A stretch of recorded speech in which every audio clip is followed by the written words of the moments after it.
England has emerged at last from the exhaustion of the Wars of the Roses to assert her place among the great powers of the world. Philip and Elizabeth, restrained by other anxieties, might maintain a hollow peace at home. They could not control the rising spirits of the English nation. English sailors, the most daring in the world, penetrated all seas. Spanish and Portuguese ships had been almost everywhere before them. The North was still half a century behind the South in progress, yet the difference is worth noting. On the southern ships, a few gallant aristocratic leaders headed a crowd of trembling peasants, ever begging to be taken home, sometimes mutinying through very frenzy of fear.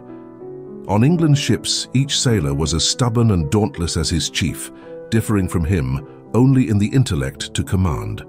Such men as these were little like to accept Spanish claims to all the wealth of all the new lands of the world.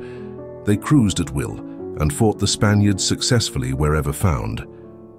Frobisher began the long and dreary search for the Northwest Passage, by which the northern countries of Europe might send ships to round America and reach Asia, as Magellan had done to southward. Gilbert raised his country's standard over Newfoundland, England's first clearly established possession beyond seas. The memory of the Cabot's voyages was revived, and in their name, England claimed the North American coast. Sir Walter Raleigh attempted to plant a colony and called the new land Virginia in honor of the Virgin Queen. Drake, greatest of all these wild adventurers, was it left to embroil his country utterly with Spain. He followed Magellan in circumnavigating the globe, and wherever he went, he left a track of plundered Spanish settlements behind. Elizabeth was in despair.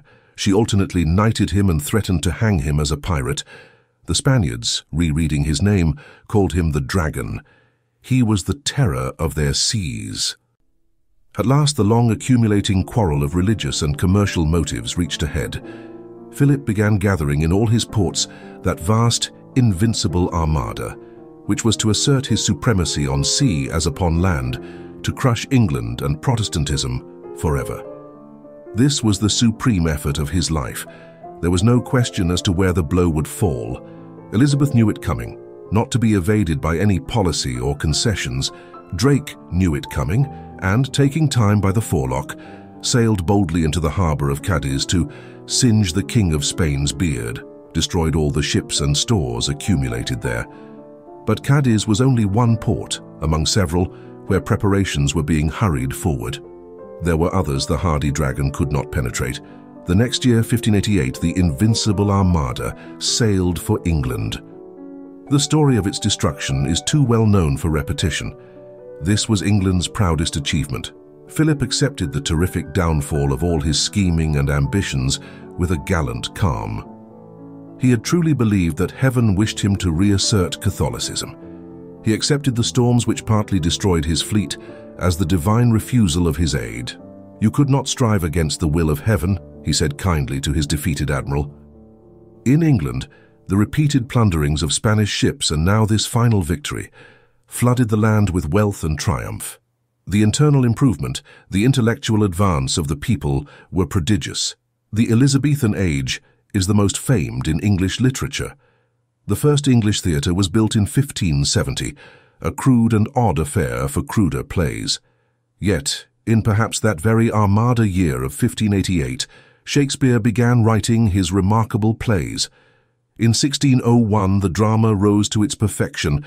In his Hamlet, the flower of English literary genius accredited by some as the grandest new creation that ever came from the hand of man. Elizabeth died in 1603. Her reign had seen also the final suppression of the Irish Catholics and their subjugation to the English crown.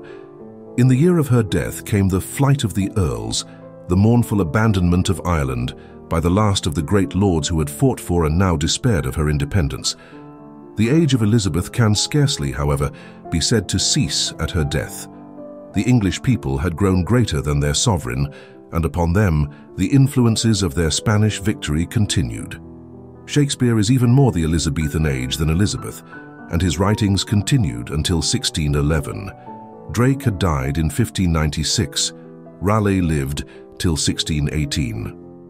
Since Elizabeth was childless, She was succeeded on the throne by the Scotch King James, son of the Mary Stuart, whose claims had caused such trouble.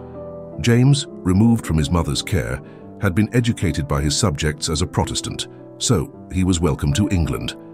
The first step toward uniting the two halves of the island was made when they thus came under a common sovereign. The same atmosphere of plot and treachery which had surrounded Elizabeth reached also to her successor.